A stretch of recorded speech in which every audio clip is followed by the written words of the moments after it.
During your time at Huddersfield, you'll complete lots of assessments that will contribute towards achieving your degree.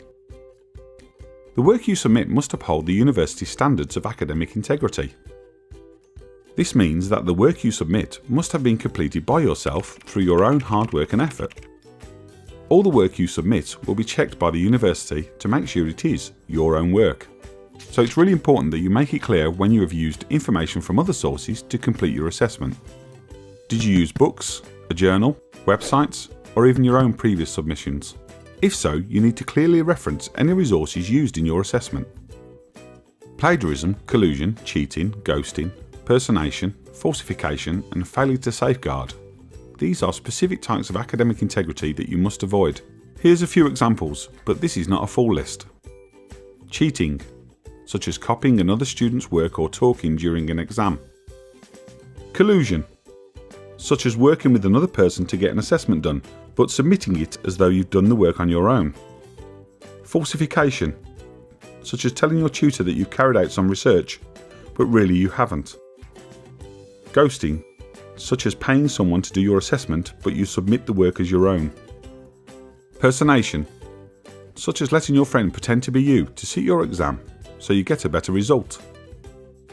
Plagiarism, such as writing an assessment based on an article you found online, but you don't reference that you've used the article.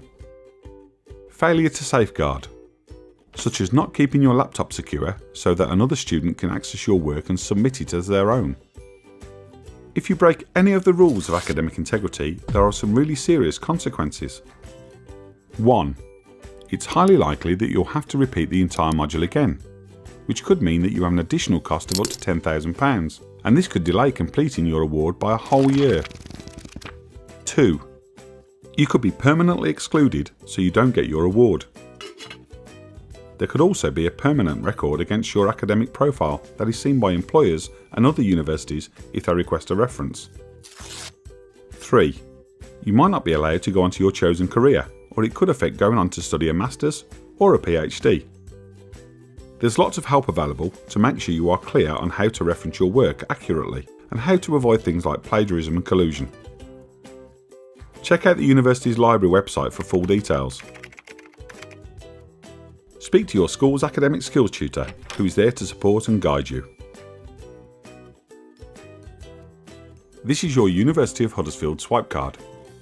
Whilst it may not seem like much, this little card will be your lifeline during your time here as a student.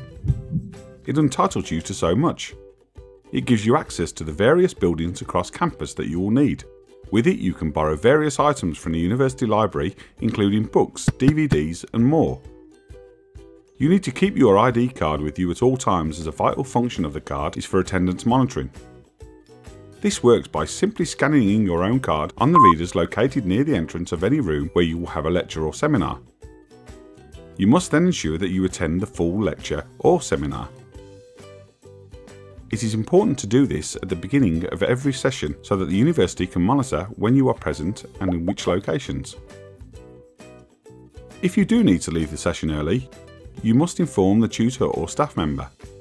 You must not give your card to anyone else to register for you. Likewise, you should not swipe in for your friends either. Regular attendance leads to a more overall positive experience. Turning up to class will no doubt improve your final grades, resulting in graduation and a promising future. All this making your time at Huddersfield both worthwhile and enjoyable. Repeatedly failing to attend or disregarding university policy by swiping someone else's card can lead to formal meetings with the Dean, followed by a formal letter being sent, which could then result in heavy fines or even permanent dismissal from the university.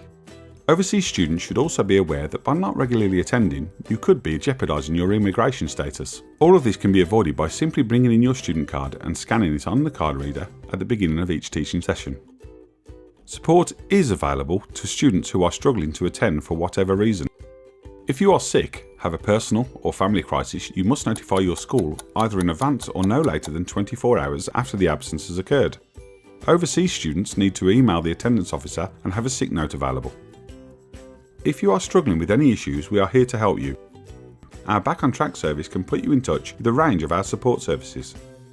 For more information, including full guidelines about the attendance monitoring steps and other resources, please visit rupresent.co.uk. Attendance is important. Don't throw your degree away.